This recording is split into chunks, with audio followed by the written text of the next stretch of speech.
Good morning. Thanks for joining the Daily Rundown. I'm Kara Rucker. New York City is lifting its COVID-19 vaccine mandate and last-minute changes to President Biden's speech ahead of the State of the Union address. But first, we begin with our top story. Thousands of more victims have been found in the rubble following yesterday's earthquake. This is Straight Arrow News, unbiased, straight facts. The death toll has dramatically risen in Turkey and Syria, with at least 5,000 people dead following Monday's earthquake. Tens of thousands of others are injured. More than 300 aftershocks, including a 5.7 magnitude quake this morning, continue to rumble the region, making rescue missions that much more dangerous. More than 20,000 people are on the ground searching for survivors, many of which have lost everything, homeless in cold winter conditions. I wish we would get over with. I mean, it's really a scary experience. If you ain't never experienced something like it, really is. For 3 days, officials in Ohio have been dealing with the aftermath of a fiery and dangerous train derailment. Residents nearby had to evacuate their homes as officials warned of a potentially catastrophic explosion due to chemicals inside the rail cars. Now, crews are releasing those toxic chemicals into the air in hopes of preventing an explosion. Officials dealt no easy decision, have moved forward with a controlled chemical release. Toxins that could potentially blow up 5 rail cars were leaked out of the containers, reducing the chances of an explosion. Flames and black smoke billowed high into the sky above the derailment site as vinyl chloride was released. Officials are monitoring the air quality as many residents have been ordered to either stay away or shelter in place.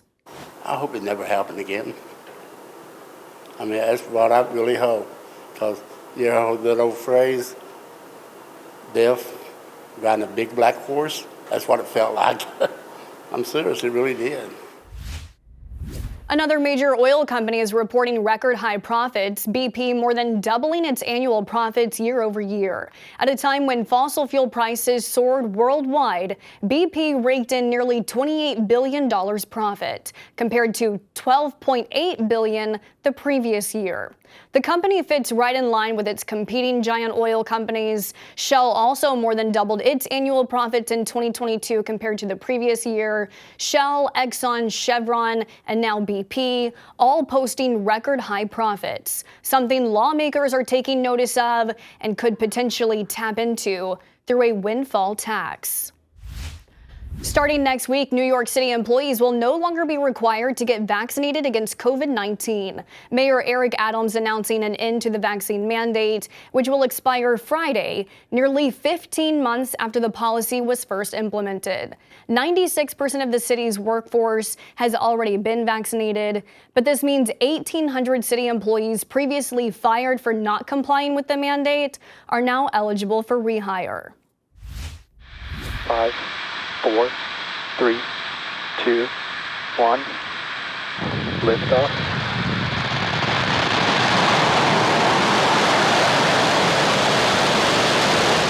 Acquisition of signal Bermuda. Stage separation confirmed. SpaceX has done it again, successfully launching a high-power Spanish communications satellite. Government and corporate users in the Americas, Greenland, and along the Atlantic Ocean air and maritime shipping corridors will be able to access the satellite for improved connectivity services. Mobile network companies will also be able to access the satellite to broaden their cellular coverage areas.